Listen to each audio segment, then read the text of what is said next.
Eric and I discussed it previously. We want to try and stay positive. There's a lot of things going on in the comic industry. I think a lot of people are aware of them. They've read the headlines or they're directly involved in it in some manner.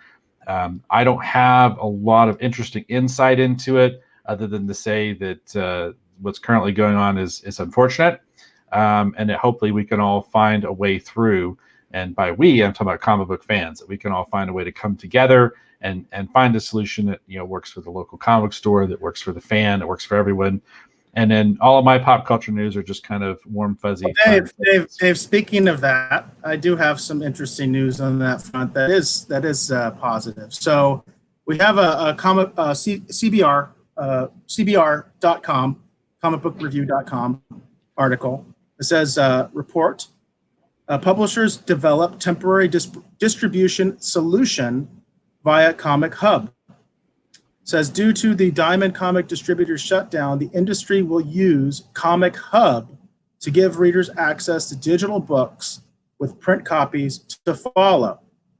So it says, following the shutdown of Diamond Comics distributors due to the coronavirus, the comic book industry has devised a temporary solution to get new books into the hands of readers. According to Bleeding Cool, and it says this is collaborated by retailer Ryan Higgins of Comics Conspiracy in Sunnyvale, California. Within the next 2 weeks, you'll be able to buy a physical comic from your local comic book store anywhere on Earth online. You'll be able to read a digital copy the minute you buy it. Your local comic book store will get a free physical copy to give you later. And here it is, within the next 2 weeks, you'll be able to buy a physical comic from your local comic book store. This is actually the post from Ryan Higgins. It says you'll be able to read a digital copy the minute you buy it. Your local comic book store will get a free physical copy to give you later. The temporary distribution method will be implemented via ComicHub, a point-of-sale system used by retailers that allows readers to purchase books from their local comic book shops online. The tool already lets publishers upload preview pages, but now they'll simply upload full digital copies of the books to give readers instant access. Then once shipping resumes, they can redeem those digital copies for physical ones from their local comic book store. As for the rollout, the new system is expected to begin on April 8th among the 100 existing ComicHub partnered stores. This will expand to Comics Pro stores the next day, and by Wednesday, April 15th, it should be in effect across the entire direct market. What do you think of that, Dave, as a solution to all this? Well, it is a way forward. I think anything that essentially minimizes the bottleneck that is created, obviously, with just one major distributor is a good idea. Just because it's the whole, all the eggs in one basket. That's basically what caused this. I don't want to get too far into this. I have some very strong opinions about this, having actually been a former independent comic book publisher, and obviously as a former comic book professional, having worked for a lot of the major companies. I do think this is a good way forward in the short term.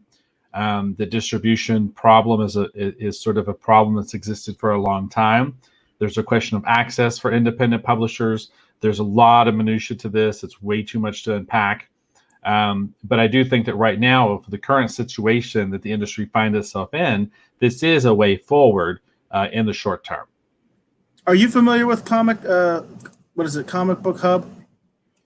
I'm not familiar with ComicHub just because it's a my understanding is some sort of a point of purchase and sort of like system that they're using, I think, so people can preview books before you buy them. There's been a bunch of different systems and things that have been in place over the years. But no, I'm not too terribly familiar with this particular one. When I was self-publishing, I don't think this actually existed at the time. So what's interesting is I know from books that I've bought, there's a lot of physical books you buy, and they have a digital code so you can get the digital version of the comic. What this is doing is the exact opposite. So essentially, as I understand it, you'd be buying the digital copy, immediately. You get the digital copy, and then you would actually get you'd have a credit essentially that you can go to your local store and pick up the physical version. And I think that's a really interesting idea. I don't know how well it would actually work in practice, but I think it's a great idea. I think it's a really neat idea. I think the one thing that this does do in a weird way, and I only know this again because I'm I still do comics, but it's weird because I'm not like a major Marvel or DC guy right now. Like I'm not currently on the technically I'm still on the DC's talent. Right?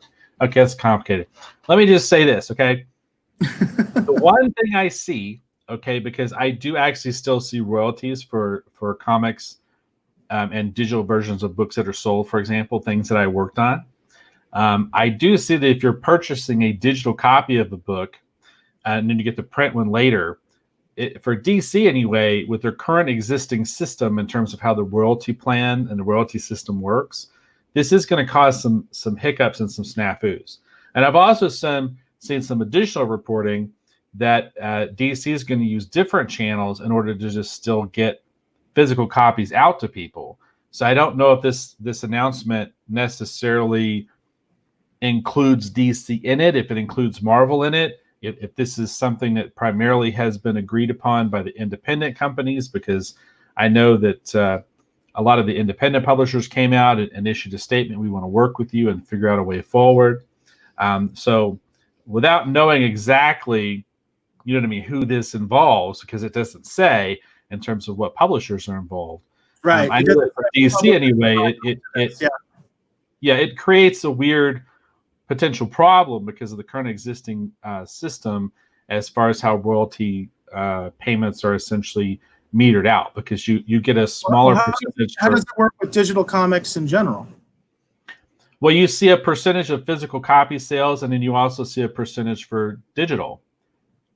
You see what I'm saying? So if you're giving one away, then do you see, you see what I'm saying? It's like the way the system currently exists. Like I was mentioning, with the ones where you have like a little code, like where you buy the physical book and then it has it's in the book. It tells you just go to this site and get your digital copy. How does that work? But that's Marvel, and Marvel's royalty plan doesn't work the same way as DC's does. Right. That's what I'm talking about. It's depending upon the publisher, depending upon how they're doing this, or they are or are not paying royalties. For example, some of the publishers who don't pay royalties, this is a perfectly fine solution for them. They're not looking to compensate the creators for a digital sale versus a physical sale. A physical sale is the only thing that counts. Digital doesn't matter, right? But if digital is the way forward, if digital is the future, it should count. It should matter, because then you're impacting the creators in a different way. I don't know. That's what I'm saying. It's an interesting solution in the short term, but from the business standpoint, depending upon the current systems in place, it does cause some weird problems. For example, like getting a credit on a book is a big deal because it basically puts you into the royalty system at DC. And then depending upon the amount of contribution you make to the book, you either qualify for that or you don't. So it's kind of this. It's a thing. It could cause a problem. I don't know how else to say it. I can just tell you right now, if they haven't worked this out with Warner's, if they haven't worked this out with DC, I don't know if they're necessarily going to be a part of this. Again, it's just my opinion. I don't know anything. I don't currently have any direct contact with anyone on editorial or in the talent division at DC right now. So I don't know if it's going to be an issue, but just from the business side, because of how the previously existing system is, it could cause a problem. Now, on the flip side, right, I could get an email tomorrow. They could outline this plan and say, we need you to sign this new document. Here is how the program is going to be changed. These are the reasons why. We hope that you will be a part of it.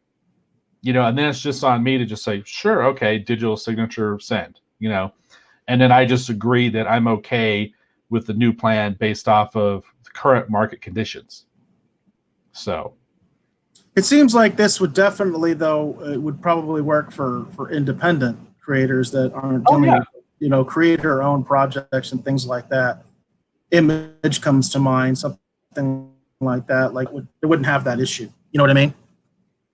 No, and that's what I'm saying. For the independent companies, this sounds like a great plan for them. Because for them, a digital is just maybe an extra sale. So it doesn't really, if they have to give a digital away to sell a physical, they're going to be okay with that. It doesn't impact them. But when you look at the larger publishers and how the royalty system and the incentivized system and everything works, potentially this causes some wrinkles. It causes potentially some problems. Josh says we're back to mail order subscriptions that we had back in the 1970s. I guess in a way you could say it's like that, but it's definitely got a modern twist. I wouldn't say that's exactly the same thing, because you're going to have some sort of essentially like a gift card credit system. You know what I mean? That every retailer can be plugged into. Essentially, it's like having a universal, like a Visa card or something like that, like a universal gift card, where basically you're going to cash in your credit to get the physical copy, and then the retailer is going to get paid. You know what I mean? The retailer is going to get paid to give you that book. So it is a little bit more advanced, I think, than your 70s mail order subscription. Yeah, it's very it's much more complicated. So, but Jane asked the legitimate questions: will this make artists earn less? And I think we've kind of said that it depends, right? Because if you're an independent creator, no, I don't think so. You know what I mean? A sale is a sale. So it also goes back to, by the way, they do this with music too. Like, for instance, when you buy a vinyl record, most vinyl records have a digital download code, so you can go to iTunes or something and get that. And I don't know how that works, because you're only paying once. You pay for the vinyl copy. You're not paying for the digital copy. The digital copy is essentially free, or it's included somehow in the price of the vinyl record, because I have records like that. You know what I mean? So it's a similar model, except it's reversed. It's reversed. It goes the other way, where I'm buying the digital first. I get the digital instantly. Now I have a credit, and I can redeem that for a physical copy. I do think that's innovative. I think that's a really neat idea. I don't know how in practical terms how it would work, but I just think it's a neat idea. This is an idea that was put forward years and years ago, and there's just been reluctance to try and even move towards this model. And in terms of answering the question, will the artists earn less? Here's another aspect of this you have to consider. There's this concept that sales is everyone's job. Okay? I think sometimes certain artists, writers, or whatever, they don't understand this concept, because at the end of the day, as a creator, sales is everyone's job. By that, I mean your brand, what you represent, how you are able to help sell the book, move the book for the publisher is part of what you bring to the title. If you have a large following, you're going to help them sell more books. If you have no following, you will not help them at all. Now, along these same lines, if you're buying a digital copy, you get a physical copy later, technically it counts as one sale. True. But you also have to understand there's value to that for the creator beyond just that initial one sale. If you're on a high-profile book, it increases your brand. Through your brand, you could use that to sell your other independent titles, or you could use that in order to help build your audience, in order to sell more commissions, more sketches, more whatever. So at the end of the day, it doesn't necessarily mean the artist earns less unless they're not correctly business-minded. If you understand at the end of the day, this is a business, okay, sales is my job.